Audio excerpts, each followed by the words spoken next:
Welcome to Self-Care 101. This is a collaborative effort through Dress for Success Twin Cities out of Minneapolis, Saint Paul, Minnesota, and Biointegrative Health Center International out of Reno, Nevada. I am Megan Meuli. I'm the program director here at Dress for Success Twin Cities, and I have my fellow co-facilitator, Michelle Paulus, here tonight.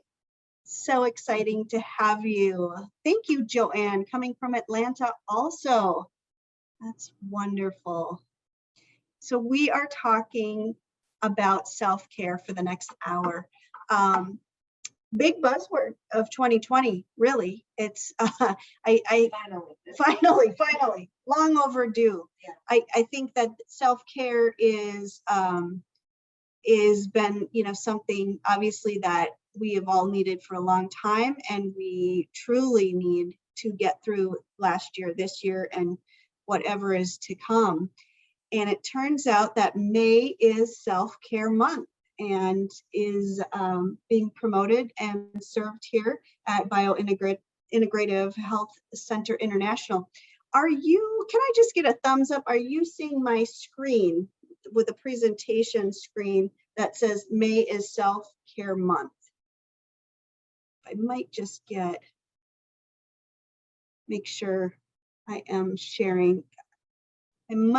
Okay, and I just switched it. There we go. Thank you, Melissa. So great to have a little feedback loop. All right. So what a wonderful organization out of Reno, Nevada.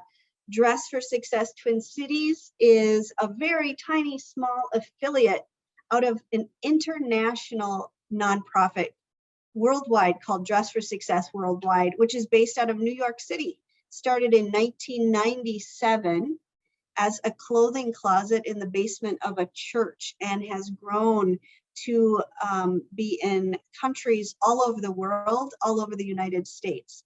So we are coming from the Dress for Success Twin Cities affiliate out of Minneapolis, Saint Paul. I'm not sure, but I'm guessing Atlanta. You might be coming from Dress for Success Atlanta, Georgia.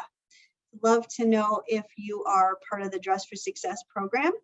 If you are not, and you are a woman in job search or career advancement, you may already be employed, but it may not be your dream job. You're still wanting to move in another direction. We are here to assist you. We assist women ages 18 and over.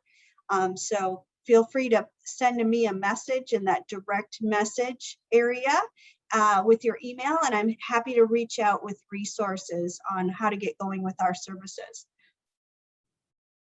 And also feel free to use that Q&A section down at the bottom of the webinar if you have any questions at all tonight.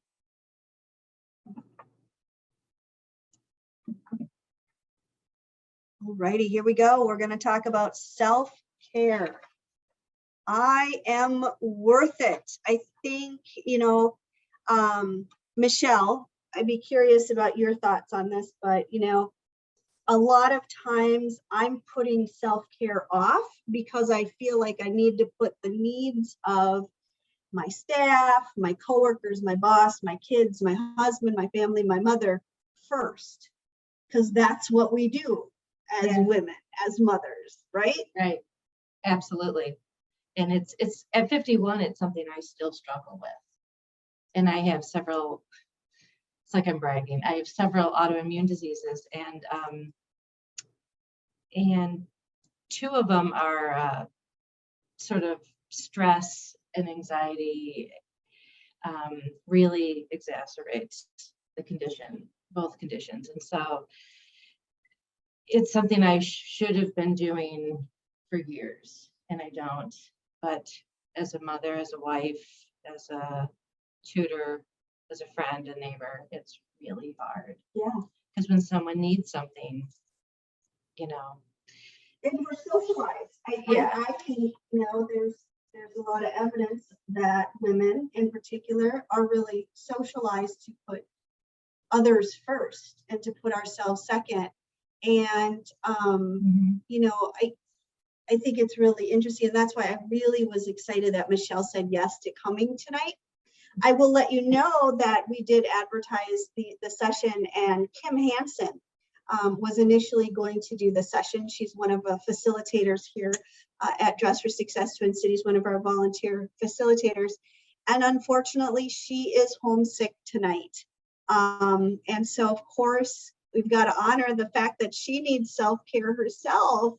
And so we're so sad. But, you know, I think that's another thing that's really important, is that when we build up a positive network of support and having those around us who can help, we don't have to do it all. And I think that's one thing that we're going to talk about tonight too, is truly how do you build up your support network, and or how to lean on it too when you need it. Because I don't know about you, but do you feel like you have a support network, a supportive network? I do, and I, you know, looking back, I really always have, but I just, and like I think a lot of women, I don't want to ask for help, and it's almost not even a conscious thing.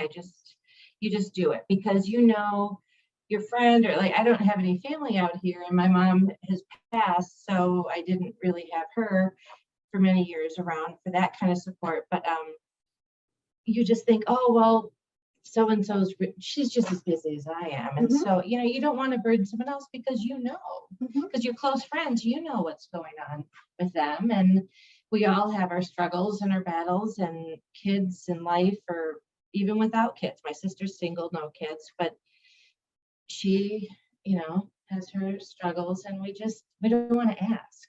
Yeah, I get that, because I think for me too, it's really, yeah, like you really nailed it there, is that there's a sense of, I know what they're going through. I don't want to add to their burden. Absolutely. And yet at the same time, I'm going to guess for myself, I know that if somebody asks for help, I'd be happy to give it. Oh my gosh. I'd be happy to help, but it's harder to ask for help. So I'd be curious, pop that in the chat box, everyone, if that resonates for you, or if it's different. Because I think another thing that we know working here at Dress for Success Twin Cities, and I'm going to guess it's the same in Atlanta and other places, is that sometimes we are women without a great positive network of support. It could be a negative support network, or it could be just straight up isolation. And you just don't have anyone. And so I think that's, you know, something we all need and want to talk about here tonight. So I'm going to move along and talk about just kind of a basic, and that's why we're calling it Self-Care 101, is what is self-care?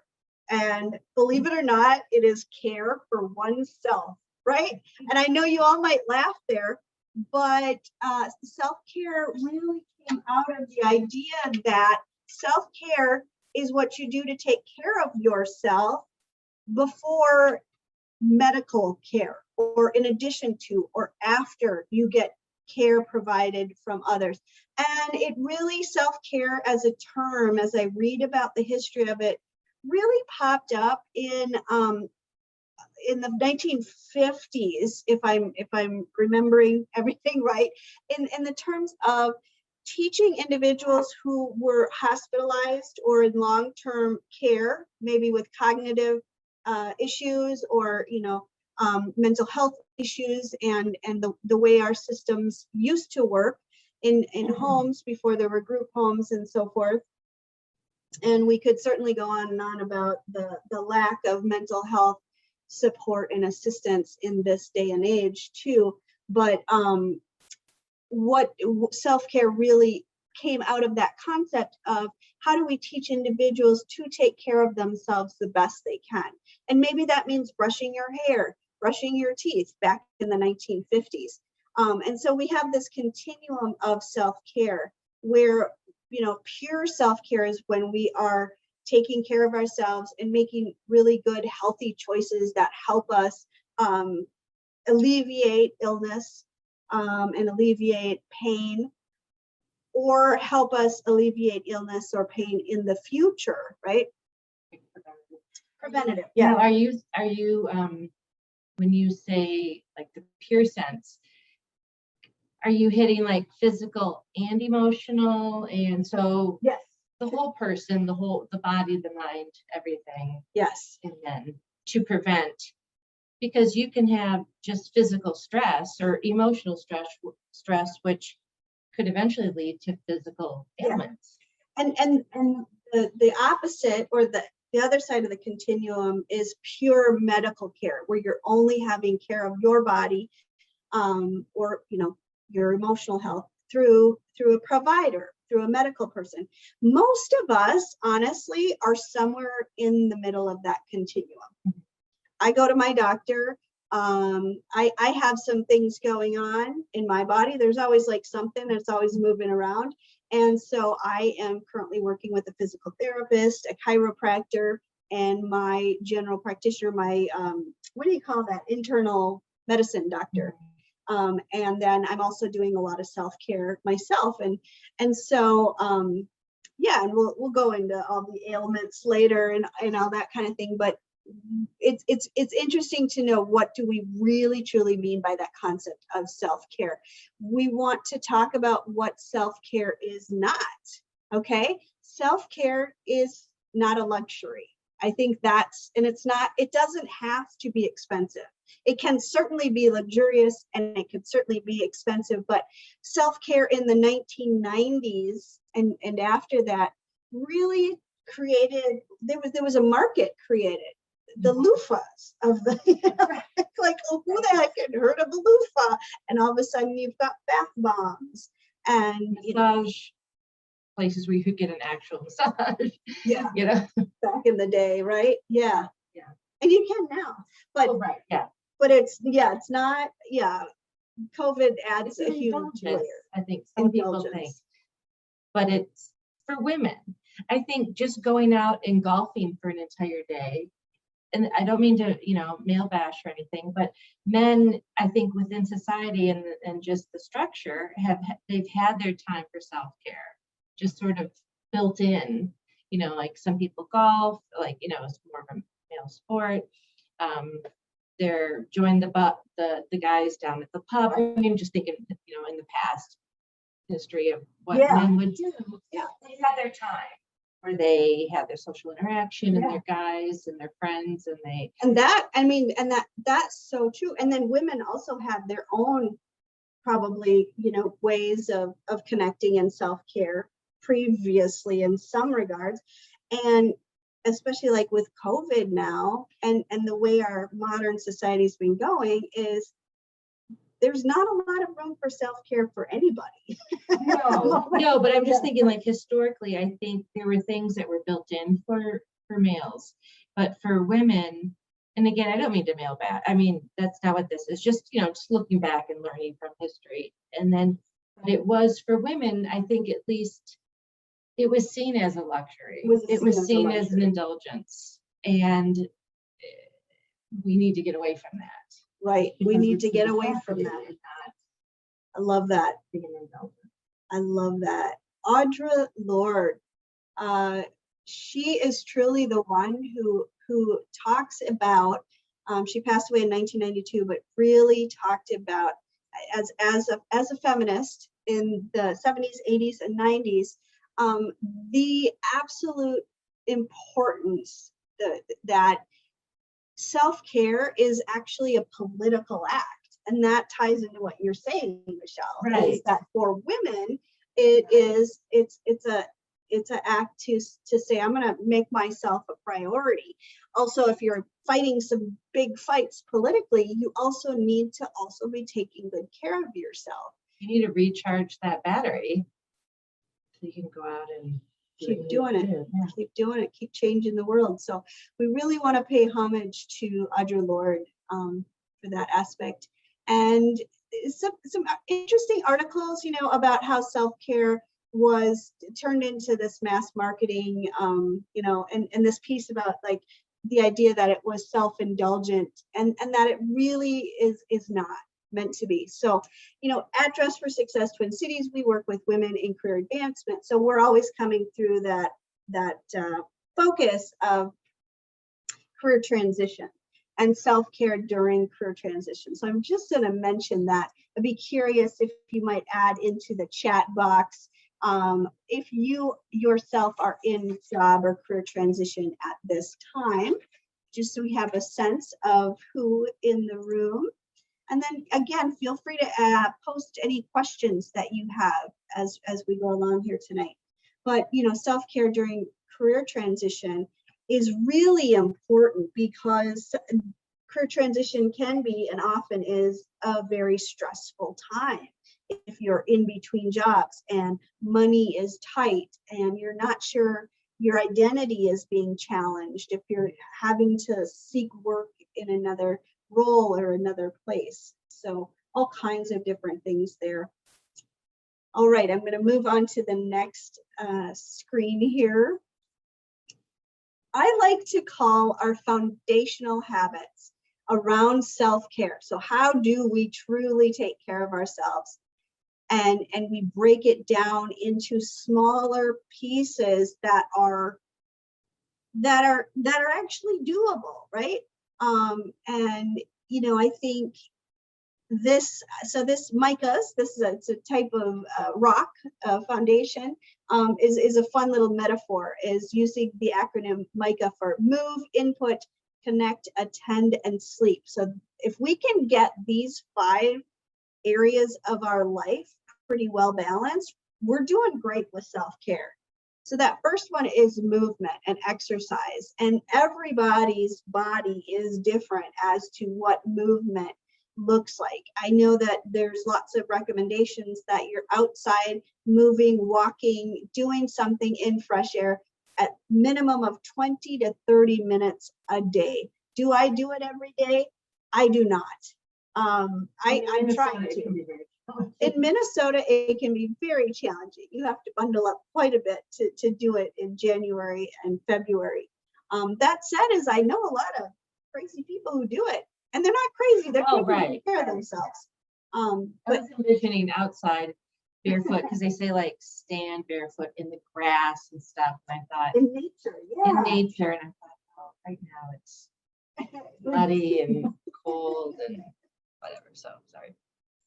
So movement is a big deal. So I'd love to see in the chat box, everybody, how do you move every day? Is there something that you yourself are doing, knowing that we're all in different places? Some people are running 6 miles a day, like your crazy husband. Some people are, walking around the block. Some individuals are in wheelchairs and just going outside and getting that fresh air or moving, moving what we can is really important. Melissa lets us know that she is walking her dogs. That is great. That is great. The second piece of self-care that's so important is what I call input. It's what are you putting into your body? And this includes food, it includes water, and I also put in there information. How many of you are on information overload and have been for quite some time, even before COVID? Yeah, my hands up. We're just, Joanne, thank you for sharing, taking yoga on Zoom and walking. That is terrific. So that piece about input is, are we mindfully putting food into our bodies, enough food, enough healthy, nutritious food, water, the recommended amount, whatever that is for you. We're all built differently.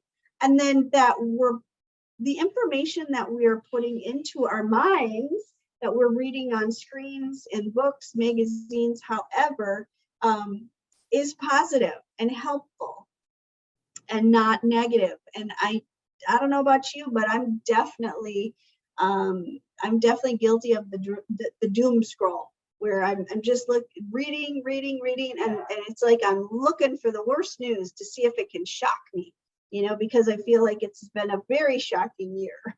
Yeah, and then it's surprising what doesn't shock you anymore. But yeah, which is sad. Yeah, you're kind of like, and so I think that one's something to really talk about, is where, in particular, social media. Love to hear from you all on social media. If you are using any of those social platforms, and if you have any recommendations about how you filter information. Maybe you choose not to be on social media at all. That could be a really good choice. There you go. I just can't do it. I mean, I have the news on and stuff like that, and I'll watch just basic news, but I'm not on any social media because I just, There can be a lot of negativity. yeah, I mean, and I get enough, negativity just from listening to the news or watching the news and hearing from, my husband will come upstairs, he's on social media, my children and friends, but I just never did. I just couldn't do it. And it would be hard to get out of that rabbit hole sometimes. Mm-hmm. And I knew I would just feel just too much, too yucky. Because it's different for me too. It's one thing to, it can be just as bad to hear it or hear and see on TV, but for me to read it and then it just, it kind of spokes out to other people and it just would, yeah. I knew I couldn't do it. I know about you in that you do Pinterest though. You like You're Pinterest. right. So tell me about that because That is I think technically social media. You're right. fairly, I mean, I could see that as being positive. It could also get into a little bit of an Instagram-y kind of like I don't envy I or don't that kind of follow thing. anybody. I'll just look at my own stuff. I have a friend with a son with mental health, severe mental health issues. A lot of us have mental health, but a specific disorder that I just want to look up more information, and it's actually a good source. So it's a great resource. And yeah. so I just find what I need. So I don't follow anybody. I don't even bother. Like something might catch my eye just as I'm say scrolling, surfing, but I just, oh no, that's not what I thought. Skip over it because I'm not going to go there. You've got great filters. Joanne is sharing that she cut down on so much negative news and started looking for good news. That is terrific. I love that. Where do you find good news? Yeah, share with us. Where do you find good news? Are there some good news sources? For me, I made the decision about 2 years ago. I have about 600 contacts on Facebook. That's a lot.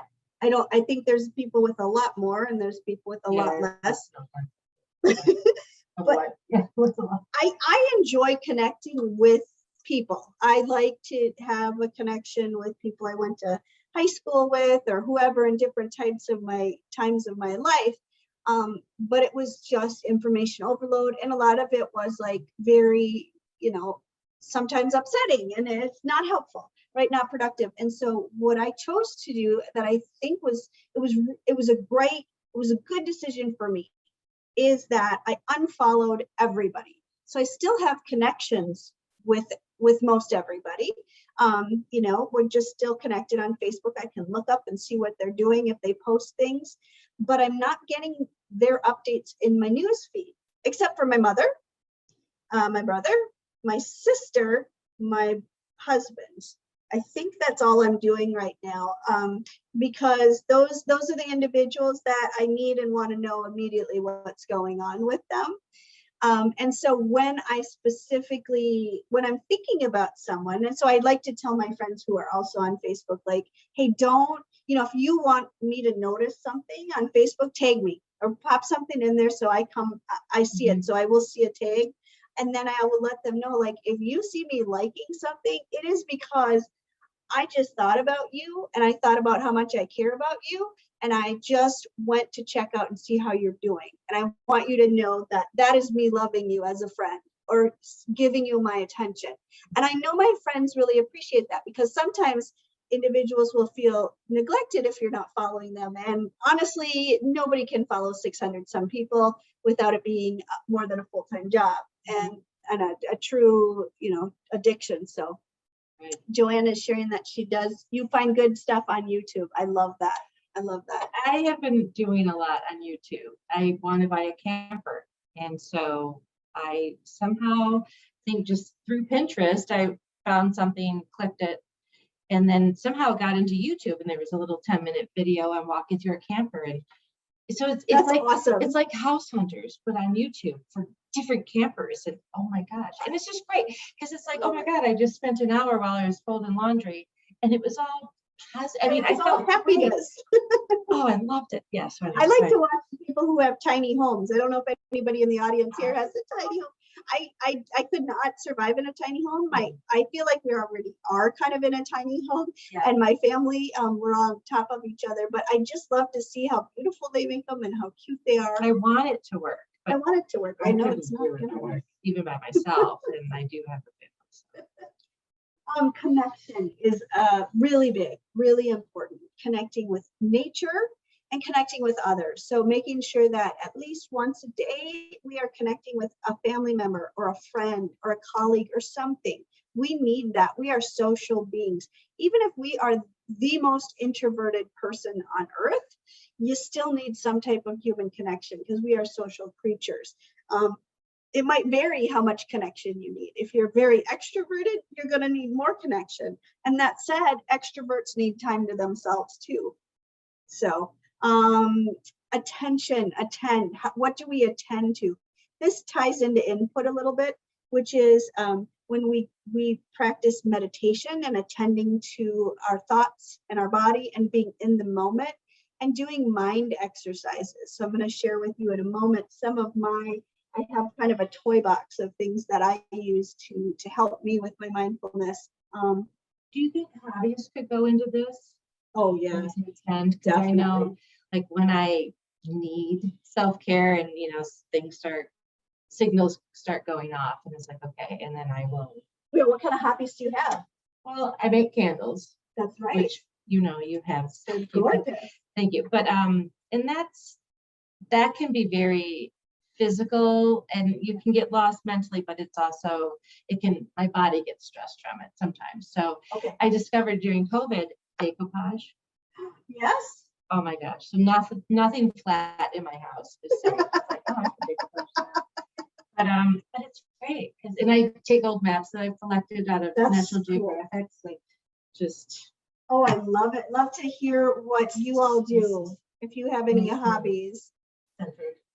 Really in the present moment, attending to what is in front of you. I love it. The last one is sleep, rest, and relaxation. So those are the 5 things we really got to focus on. We talked already about movement, input. Doing a digital detox is really, if you feel like, hey, I might be overdoing it, or you're hearing it from your family, from your friends, put down the screen, look at me, talk to me. You might consider doing a digital detox. And doing a digital detox, it can mean going completely without screens, right? Some people do that. But I think what's really important is to do some kind of time study of how much time you are doing things. And so there's lots of different apps out there you can use on your phone, on your computer, to track how much time you're spending on certain things. So that's one thing, is just becoming observant too, but really to take a break. I know that Sundays, I typically put my phone away. I leave my computer in the office and I put my phone off. I tell my kiddos to, believe it or not, we still have a landline. If you need to reach me, you need a ride or something, call me on the landline or text your dad. And just turning it off, I feel more centered. Yeah, I do. It's like you don't have this sort of orb back here of someone might need you. Someone, you know what I mean? Like just other people outside of your home can always reach you in a way, which is a good luxury to have in this day and age, but it's like you're never shut off. You're just always like a part of me. Some of it's being a mother, but a part of you is just always sort of out there waiting. And it gets me revved up, sort of, and not in a good way revved up. You know what I mean? So it's nice to it's just off. Right. Well, and in regards to food, I think it's really important that we are looking more and more at inflammation caused by our food, what we take in, and resolving that. And so this is a book that I do recommend.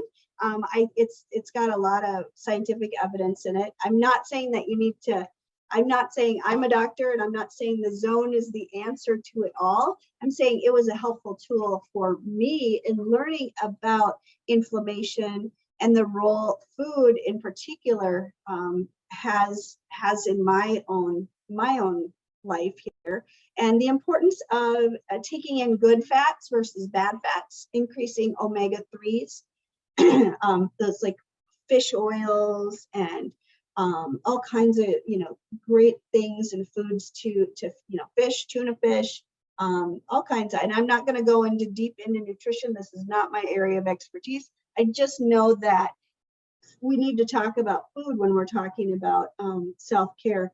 Polyphenols. So those are the pieces of our diet that actually are antioxidants. They kill cancer. It's a lot of fruits, a lot of vegetables are so important.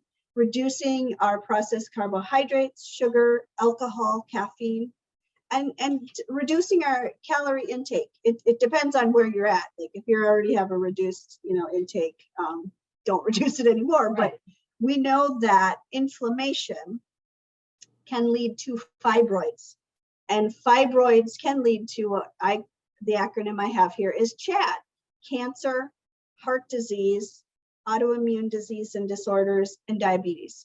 And that's all, based on our own genetic predispositions, and lifestyle and food can impact that big time. So I really encourage you to really be thinking about that. And if you feel like nutrition is the area of self-care that you personally need to spend more time attending to, is to dive deeper, to talk to your doctor. I attended a fantastic session here at the Biointegrative Health International Center on food and nutrition, I think in March. It was fantastic. And so, be watching for other classes here.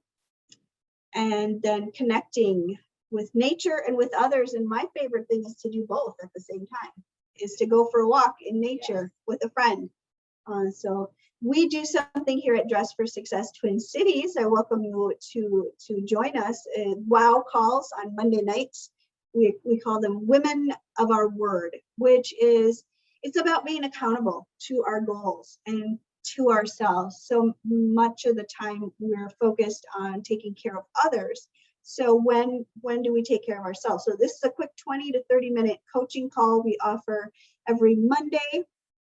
And you set a goal, and how did it go last week? Where did you get stuck? And then maybe revise it. We have something called Empower Hour, where you're, meeting with other women and gaining support and talking about motivational, empowering topics. And then we have our professional women's group. Oh, Joanne noted that she has started doing some coloring. I love that. That's one of my tools, my coloring. Okay, so did you have anything? I'm sorry. No, I was just thinking of I was lost in the coloring things. Oh, yeah. Coloring is fun. And then we're moving into the meditation and mind exercise. So this is where I might just bend down here and I've got a little toy box, everybody.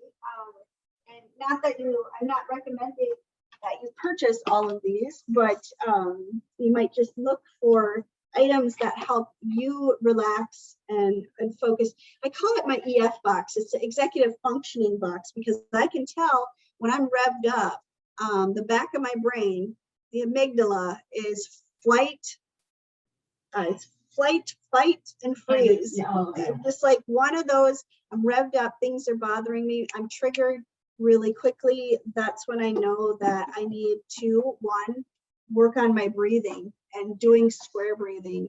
And that square breathing is where you inhale, hold your breath, exhale, hold your breath for the same amount of time. It could be 4 seconds, it could be 7 seconds. But a couple of things I'll just show you. I might take it off the screen so you can see what I'm doing here. Alrighty, so I've got my little EF box here. It's got a cute little top. I got it at Goodwill, $4.99, some great price. So first of all, I have an anteater, because everybody needs an anteater. Right, Arthur. Anteaters. So It's very soft. It's very sweet. And what it reminds me of is when I'm having automatic negative thoughts, when I'm just negative all the time, I literally need an anteater to suck the ants out of my head, the automatic negative thoughts. It's just a silly little thing. And sometimes I will sit in my chair with my anteater and I will envision all those negative thoughts being eaten up by an anteater. It's a little goofy. No, I get it. find goofier the better. And I've always said that with my students over the years. Sometimes I need two. Yeah. The goofier the better. You'll remember it. This will help you get out of your funk if you're in a funk and you know the negative thoughts you were saying. Do something silly. Something silly. Yeah. I got one of these. I don't know what you call this, but it's so fun to watch the little blobs of that forever. yeah. Sometimes what I'll do is right before bed is I will just sit and watch it.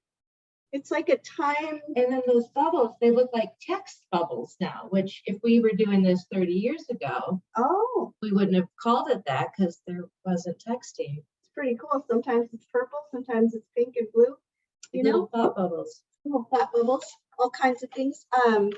We've got watercolors. Sometimes I do that. I'll play. You started painting. Yeah. That's fantastic. I used to with Marlena for years. Do you remember that? No. Oh yeah. Anyway. With a neighbor, that's great. Cards. I'll play solitaire. I'll play cards with my kids. My grandma and I used to play hours and hours of cards. Puzzles are a good one. Yes. You can get big ones or little ones. I find the big ones to be a little too frustrating. That's what I found over the pandemic. And then I just went on Amazon and got puzzles that were under 500. Under 500, that's our recommendation. I can get those done. Looks like I'm up to 25. I do Legos too. That's one of my favorites. Oh, that's a good one. Legos are fun. Lots of coloring. Lots of coloring. I got my coloring books. You know what? I get these at the grocery store. Dot to dots. And word searches and just all kinds of little things. I'm going to also kind of do a plug for a friend of mine who sends an actual newsletter once a month called Introvert Insights. And I will share his website in the chat box in a little bit. He sends these and they're great articles and they're geared towards individuals who are more introverted to help us with our restoration, relaxation. I find that's in my self-care box too. And then we've got the Haberman sphere. Right? It's a Haberman sphere. Did I say that right? No, I don't. You probably did. I just never heard of it. And my daughter calls it a breathing ball. So kind of breathe in and out. So I think that's really important. When I'm feeling really negative, anxious, I think about myself as being really tight and protected. I'm really protecting myself. And to be more happy and open is a better place, but it can be hard to transition back and forth. So this is just kind of a fun visual. So I wanted to go through my little EF box there. And feel free to ask any questions that you may have, or please share your suggestions, your ideas. We'd love to know. And then that sleep routine is so important. If you struggle with getting to sleep, here's a tip to consider, is to have a routine of 10. So there's 10 things you do before bed every single night. And if you do that over and over and over, a lot of times your body will just remember it and it'll go into autopilot going, oh, we're going to bed now. And so I have my 10 things, which is, I go upstairs, I brush my teeth, I, comb my hair, I wash my face, whatever that is for you. I usually we have a 1.5-story bedroom, and I'm up on the top, and I sit and I look at the ceiling. We have a popcorn ceiling, and I watch and I look at that pattern, and I let my mind kind of go out to lunch, just for a while, and then I come back. I try not to fall asleep when I'm doing that, but it gets me really relaxed. And then I usually read for 5 or so minutes, and then out I go. So that's my routine. And then if I get stuck and I'm like, I'm not falling asleep, then I get up and I do that routine again. Oh, wow. which can be a lot. See, she's already getting tired. It's totally working. Sorry. Yeah, it's great.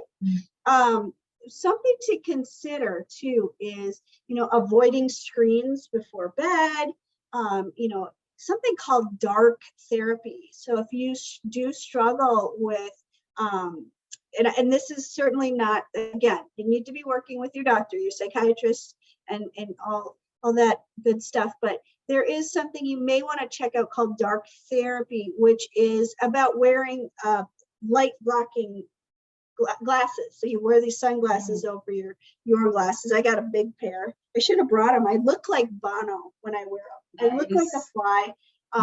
But it blocks out the blue light on the television, and it blocks the light, even just the straight up light, the lamp here. And that can really help settle your brain down too, because we are not really truly created to be up all the time with bright lights. We're supposed to be asleep when it's dark, right? So I would love to just open this up here, if I can, in the last 15 minutes and invite you all, because we've got a really small group here, to, if you would like to share, I can share so you can chat, but love to hear, when did you feel best? And if you say right now, that is phenomenal. I love, Good for you. Yeah. good for you. What are you doing? We want to know. Sure. And then, if you're not feeling your best now, when did you feel your best and what were you doing that you think really helped? I would love to know. So I'm going to click on the allow to talk, and then I will turn off the share there. And let's make this a little bit interactive here tonight. Okay, well, I'm Joanne, and I would have to say, well, I'm single, and I would have to say that, so I live by myself, and so before the pandemic, I was feeling pretty good when I was able to get together with my friends and, get together and do things. So, that has changed, so that's why I'm trying to get more into self-care, to try to do things and find ways to still socialize through Zoom and things like that. Joanne, do you find, so one thing I've been hearing from a lot of individuals is that they'll say, I always thought I was very introverted, and now due to the lockdowns and due to all the precautions we have to follow, I've realized I need people more than I thought I did. Is that kind of the case for you too? Definitely, because I was pretty introverted, but I still had my friends and everything, and I've kind of gotten into my own world, and so I agree with that statement 100%. So I'm working on that, so I call people more, they're calling me more because I had kind of stopped calling. So sometimes I get into my own little world. I know this is going to sound a little crazy, but sometimes a lot of time will go by and I don't realize that I haven't contacted someone. So now I have a little checklist for the people that I want to make sure that I keep in touch with. So that, like, some I may call once a month, some every week, but just so that time doesn't get by and I haven't reached out to them. So sometimes I just do that just to make sure I'm keeping in touch, especially during this time, not normally, but during this time. That's brilliant. I love the idea of doing a checklist just to remind yourself. And I absolutely agree with you. I'm curious too, Michelle, if you or anybody else in the room here, is that time warp is like you don't even realize what day of the week it is. It's just the strangest thing, right? We don't have our anchors that we used to have on certain days. So anybody else out there, I know there's another question I want to hear about, when did you feel your best and what were you doing? But the other question is, how do you know when you need self-care? Like, when do you become self-aware? Just that, like, I am having a hard time here. I need to do something different. I'd be curious if there are any particular signs, symptoms, feelings, thoughts that you have that are like, oh, this is my body saying enough, time to take care of me better. Feel free to pop that into the chat box or to unmute and share. Up to you. I know for myself, and I was sharing this with Michelle earlier, is I have tinnitus. And I know that I need more self-care when my tinnitus gets worse. And it sounds like the aliens are about to invade. It gets this, you know, so I only have it right now in this year. So that's good. And when I start to get it in this year, I'm like, oh, now I'm not good. That's actually a sign for me that I have some inflammation. And it's usually a sign that, one, I need more sleep, more water, and I got to do better with my diet. Yep. That's my sign. Yeah. What do we got here in the chat box? Christy, thank you for sharing. And I know you're not alone, but anxiety gets worse. Yep. Yeah. That's a red flag. That's a signal, right? Michelle, do you have them? Like, yeah, the anxiety gets worse. I mean, I know for me, like, I'm just a little more irritable, a little snappy. It's sort of almost like an outer body experience sometimes. Like, why am I yelling at my, There you go. why am I reacting to this? But I don't breathe well. Then you don't notice, at least for me, it can be days and you're like, it's like, wait, I don't think I've taken a good deep breath, and my shoulders and my neck start to get stressed. And then it's like, okay, I need to just cut down, cut back, and do some self-care and take care of myself. That's fantastic self-awareness. I catch myself holding my breath a lot. Yeah. And there's a lot of evidence there that leads to lower quality of life and lower, less quantity of life too, is when we're holding our breath, because it's literally cutting off the circulation, right? To our brain, to our heart, to everything. And so catching ourselves and just doing that deep breathing is so important. And it can just spiral. Yep. Like it starts with anxiety or Yep. that's in there. That could be sort of the umbrella anyway, but it just spirals. You don't breathe well. And it's, Right. yeah. And I get, I'll have migraines, but I've had them since I was a little kid, which again was it's a stress thing for me. Mhm. And probably for a lot of people, but and a certain diet thing, but again, the whole self-care, Yep. the whole spectrum, And it can be covering like the whole pie 20 in a way. things, 20 Right. triggers, right? And but now it's ironically, since I've had kids, which is my first one's 22, I just get silent migraines, but Yep. I'll get that wavy lines, The chevrons. and I'm like, oh, why can okay, there we go. And every time, and I'll just feel a little yucky, but it's not bad after, so I don't get a full-blown migraine. But it's like my body saying, Yeah. you need just stop. I would have migraines for 2 years straight every day, and that was not fun. And I started to realize that for me, and like all of us, just becoming aware of what helps and what makes it worse. For me, it was anything that started with the letter CH. Chocolate, cheese, Chinese food, Cheerios. Cheerios are a big trigger for me for some reason. I don't know. I got a little, it's more of an oatmeal thing, but we're all so weird. We all got our thing, right? So I hope that you all are really getting, in tune with what you need and looking at your self-care signals, like thinking about them as smoke signals and catching them when they're way off in the distance and not turning into big burning house fires. We're getting short on time and we're going to stop here in 8 minutes. But as you can tell, we're passionate about the topic of self-care. Something called Hygge. Self-care can include indulgence. It can, and it doesn't have to be expensive indulgence, but Hygge is a concept in the Danish culture that is really about coziness and comfort. And it's like a really warm, thick, soft blanket. It's that kind of indulgence. It's really simple indulgence. So I really encourage you to check out that concept of Hygge. And I think every culture maybe has its own different ways of finding happiness. I just really appreciated learning about Hygge. And then, if you are feeling super stressed out, it's important to kind of break down and look at time management too. That's a session that we would love to offer.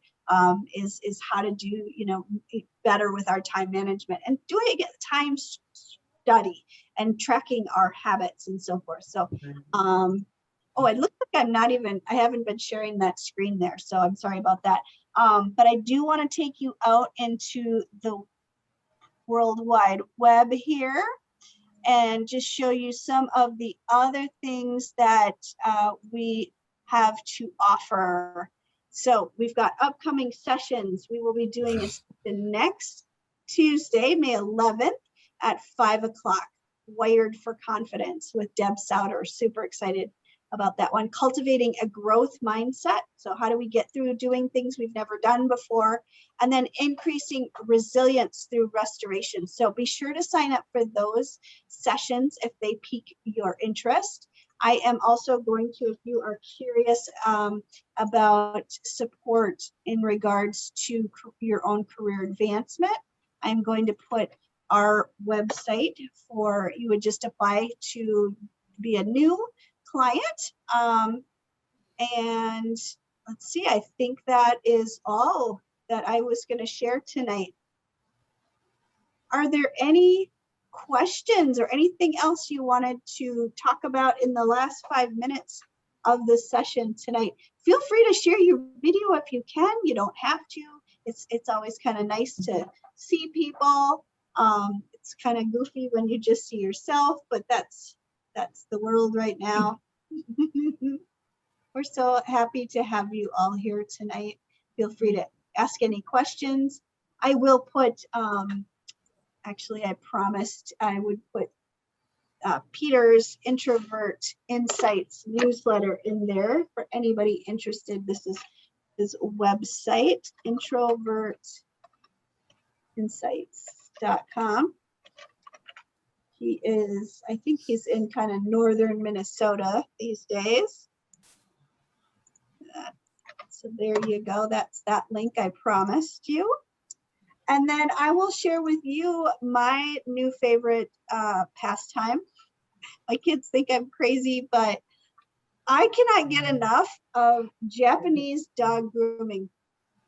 The dogs are so zen and cute and teddy bears. Oh my goodness. So Joanne, I'm going to guess if this isn't already something you like to do, it's super positive for me to watch dogs go to the salon.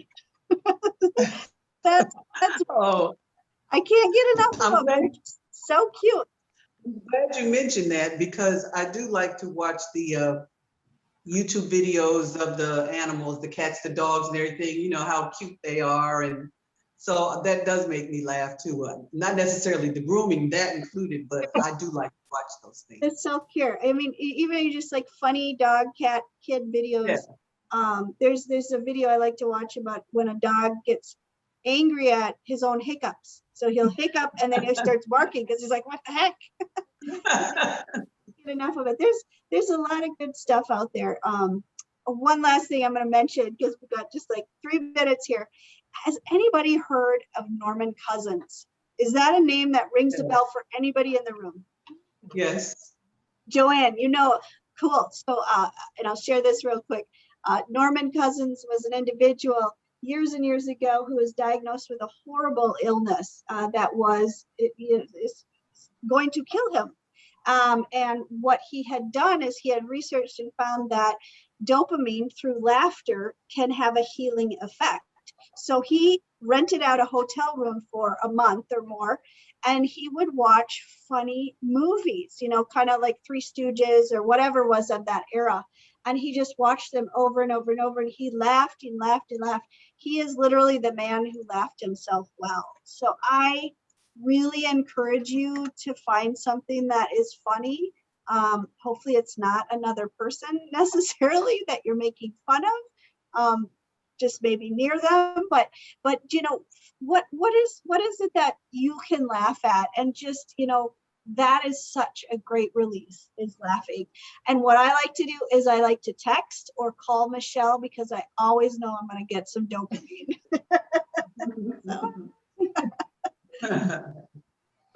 Thank you all for joining us tonight. Thank you. And good night from Minneapolis. Thank you. Thank you very much. I enjoyed it. Take care. Thank you. Bye-bye. Later. Bye-bye.